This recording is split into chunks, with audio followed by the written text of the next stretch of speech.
Hello, this is Frida Liu, and you're watching The Shift, and we talk about powering positive change in the area of sustainability, and we all need to make that shift, whether it's a big shift or a small shift. Today, we're here with Sorga Innovation, and they were created on the back of over 30 years of collective experience of its co-founders. They design and develop solutions to address key issues of identifying your why, strengthening your purpose, governance, leadership, and talent, culture, and operational excellence. There's a lot of things there. I'm here with one of his co-founders and managing director, Professor Shahrin Dr. Abdul Ghani. Prof, you have a Master of Studies in Sustainability Leadership from Cambridge University, right? And you think about the word sustainability and sustainability leadership. So why is leadership in sustainability important? What does it entail? And what do you see lacking, I guess? I think, for companies or organizations, it's about the tone at the top. Okay. And what the key decision makers view as important. Right. So leadership in the context of sustainability and ESG becomes even more critical because it defines the directions and the strategies that the decision makers make that moves the organization to a different direction. And in the space of sustainability and ESG, the direction is maybe new to most leaders, but they have to have the courage to actually make that transition. Right, I like your term, tone at the top, right? We've got to change the tone in that direction, right? Yes. Okay, now, I guess also with that, you're also a member of the Sustainable Development Committee of Bursa, Malaysia. So what does the committee look into? Changing the tone? Changing the tone, absolutely. And the committee is chaired by Bursa chairman. Right. So 𝗏𝗏 𝗏𝗏 is very active in the development of sustainability ESG in the capital markets. Right. So that already indicates how important the agenda is, because the chairman himself chairs the committee. So what we look at is development of practices and policies and guidelines for listed companies, obviously, on how they make that transition into their ESG. And now with the listing requirements where, for you to list, you must have an ESG or sustainability policy. Right. And you are given a year to actually have programs and strategies around that. And after that, you need to do the reporting. Okay. So when you're not, you need to make it more strategic, and it has to be, anchored in their business imperatives, but it's in a sustainable way. So, and the committee was set up when? The committee was set up 2.5 years ago. Okay, so we realized the importance of that, and now this requirement is not just with the main board, right? It's going to be a requirement for all levels, right? Absolutely, absolutely. Okay. And so, what do you find people, I guess, organizations still sort of like struggling with? What are the conversations you're having right now? I think they understand the concept. Because the topic of sustainability and ESG is very broad. Yes. So when we speak to leaders or we speak to decision makers, they're like, okay, I understand the concept. I appreciate the fact that it's urgent. Yes. And translating it into their business and their day-to-day operations is where they kind of have a bit of an anxiety. Right. How do I move this agenda forward and really put it in a direction where it's supposed to be? Because there's a lot of transition that needs to happen. It's also some change management, because the way you think, the way you operate will have to change. Right. So there's a lot of challenges. They view it as a challenge, and also the fact that you have to figure out how you can be still profitable, right? And taking care, being stewards of the planet, and do not harm, right? So the people, planet, profit kind of thing coming together. I know that you have several workshops, and one of which is on social returns on investment, right? Yeah. Maybe you can tell us the kind of workshops that you have as well. Yeah. And then the focus on the social returns on investment. Yeah. So maybe I give you a background of Sorga Innovation and what we do. Right. So our work is in 3 parts. We do the advisory, so we help leaders think about their sustainability strategies and look at the execution. We also do the reporting and setting up standards and benchmarks. And the third component is the learning and development. Right. So the learning and development is where the workshops sort of anchors it. Right. And the SROI, the social returns on investment, obviously is on social matrix. Right. How organizations make the investment, and we talk about investment, there must be a return. But in the SROI kind of framework, the returns is social good and social indicators, where the companies make the investment that they don't necessarily get it in monetary return, but they see the impact of their RM1 that they spend in that project, or RM100 that they spend in the project. So the SRI methodology actually helps them to quantify. So say for example, I spend maybe RM10,000 lah, yeah? So we spend RM10,000 on a livelihood project, and what we want to do in terms of the return is to see that the community that benefits from that investment increases their income by X percentage. Right? So the SROI methodology helps the companies to actually quantify it. And at the end of it, if they do the programs well, the RM10,000 that they invest in that project could actually times 3. That means RM10,000 is actually, my value is RM30,000 to the beneficiary, because number one, the income has increased. Number two, quality of life is better, and access to various services. If you find an urban community, low income community with very limited access to healthcare, very limited access to quality education. So the times 3 of that investment actually quantifies all that. So it's not just the RM10,000 that you spend, you actually improve the lives, and it's quantifiable.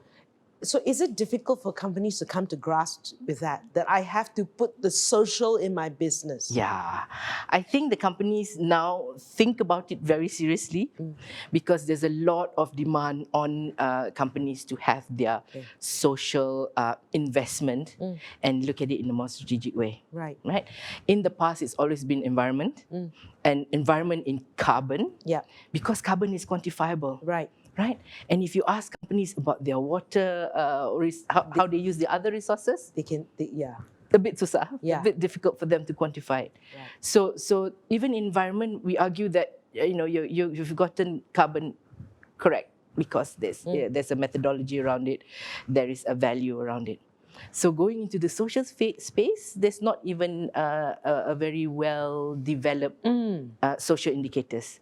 So the SROI is one indicator that companies can use then when they report in their sustainability report, or even go back to the board and say, look, the RM10,000 I spent for this project, my value creation is RM30,000. And that makes sense for businesses, because they can quantify it, and they see where the value is being created. I think for them, you'll be saying, okay, I do this. How does it connect back to my business? Do you find that that's a discussion that people have? And how do you address that? So when we anchor the social impact programs, it would have to be in the location where the companies are operating. So that makes sense. So if I'm in Kuala Lumpur, I don't do a project in Kelantan, for example, because I don't have any business operations there. But if you're in Kuala Lumpur and in your vicinity there is a low-cost housing, there's a lot of youth issues there.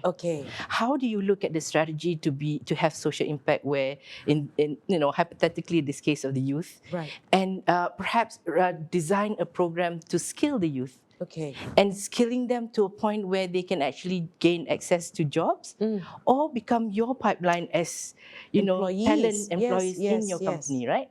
So that's a very strategic way of looking at it. So I'm not just giving it out of charity and philanthropy, but there is an investment there that is quantifiable, and it comes back to me as talent, or people that can work for my organization. And I guess if you're operating businesses in that community, you better make sure that the community likes you. Absolutely. at the very basic level, right? Do I like you?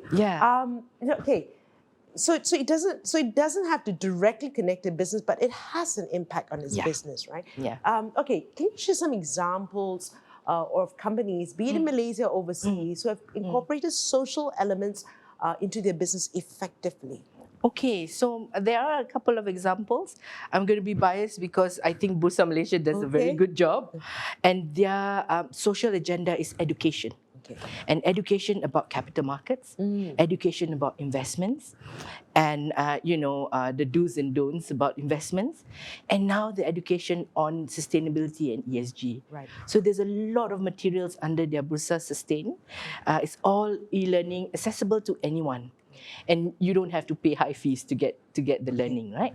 So Bursa is one example. Another example that I quite like is our biggest bank, Maybank Berhad. What they do is I'm going to give examples in the social space, right? So what they've done is to ensure that there is high engagement with their employees, and they launched this 1 million hours of voluntary work as part of their employee engagement. Right. Because they realize that people want to work for a purpose. Yes. It's not just me going into the bank and doing my day-to-day, very dry, boring stuff, right? Right. But there is a purpose around what the bank stands for. And they have a nice position of, humanizing financial services. So how do you bring banking services to people who are maybe unbanked? And the team or the employees around in Maybank provide those kind of solutions. So financial literacy, things like that, right? Right. So I think they have a good model of how they do that. Okay, because now it makes it kind of clear, right? When you talk about sustainability and the social impact, and that's why they have, they came up with solutions like Do It Now and things like that, right? Which helps the micro MSMEs, right? And it links back to their business as well, because I guess once they get banked, then they could potentially be your clients in the future. Absolutely. But not to come in with that purpose, but it connects back to your business. Right? Okay, now, one of the things that I know that you were sharing that people coming, doing workshops and understanding is they have this perception that taking on ESG is an expensive exercise, right? And, where did that perception come about? I think because companies have seen what the West are doing in the ESG space, and it started there. To be fair, right? So then the perception is that it's a fairly alien concept that's coming from another part of the world. Therefore, if I want to adopt it, I need to have experts coming in, and there's not enough of them here in this region. So they have to pay top dollar to actually do, a strategy for their ESG. So that's one perception. The other perception is that if they are going to change their operations, there will be capital expenditure that needs to go in. Right? So an example of if I was a manufacturing facility, I have a factory. But here's the thing, if they want, when they plan to transition into being more sustainable, the first thing that they look at is the energy consumption and water, right? But when I talk to companies and tell them, the myth about transitioning to ESG is expensive, it only happens at the point where you want to start to make the transition. And the example of back to the manufacturing plant. Say the manufacturing plant, they want to look at low costs in terms of energy, lowering their cost of energy consumption. So the first thing they need to do is actually quantify what's the energy use that they have currently, and make the investments to go into renewable energy. So say solar, kan? So to do that and to actually set up a solar panel on top of their factory, that's a capital expenditure. So sometimes companies hesitate because the upfront cost is there. It can be quite high, but in most of the manufacturing companies that I've looked at, the return on their investment comes in about 2 years or so. And after that, their electricity bill goes down 30%. Which then, if companies are looking at that and say, the transition is painful at the beginning, but you will reap the benefits and the savings in a very short time frame. So, like you were talking about one of your business elements is the learning bit, and of course, SROI is one of your bigger, more popular workshops. What are your other more popular workshops? I guess that gives an indication of what is, what is on organizations' minds at the moment. It would be setting up the policies and the guidelines and the strategies. Okay. So the workshop around that is, understanding what's material to you as an organization. Right. Because we started by saying ESG is a broad topic. Everything is important. But you as an organization, what's material? What is important? Right. So they like that workshop because it gives them a framework to work within and say, okay, my top 3 priorities for the environment is this, and top 3 priorities for social is this. So they don't feel that they have a whole list of things that they need to do. So the materiality and defining your strategy workshop is a popular one.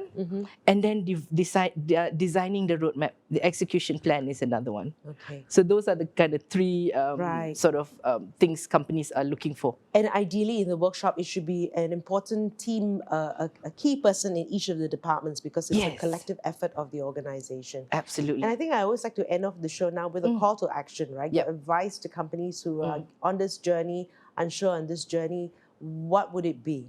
I think, like I said earlier, companies need to understand what is material to them, so that then they invest in the things that matter. Right. And sustainability and ESG is a journey. Right. You're not going to get it right at get-go.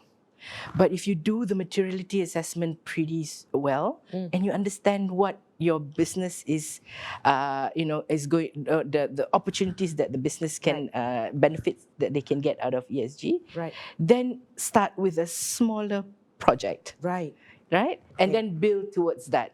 So a smaller project is a no-brainer in terms of cost efficiency, where you increase your operational profits by being more efficient. How you use water, electricity, your workforce can be flexible, work from home and all that. And then you reduce a lot of the materials that are being used in offices, like paper, electricity, and all that, right? Okay. So the simple stuff first, and then move towards the larger bits that you can, transition into. So start bite size, right? And I guess like your advice would be get your materiality assessment done. Absolutely. If you don't know what to do, go to Sorga. Thank you.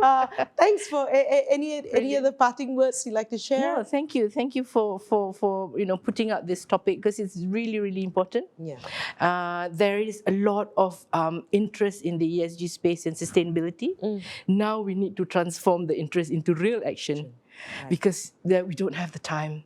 As you see how the climate is the climate crisis coming through, weather patterns are really, really, really strange these days, and causing a lot of damage. Yes. So as businesses, as individuals, we need to actually, the call for action is get on and do something that's going to be impactful, but start with something that's material to you. All right.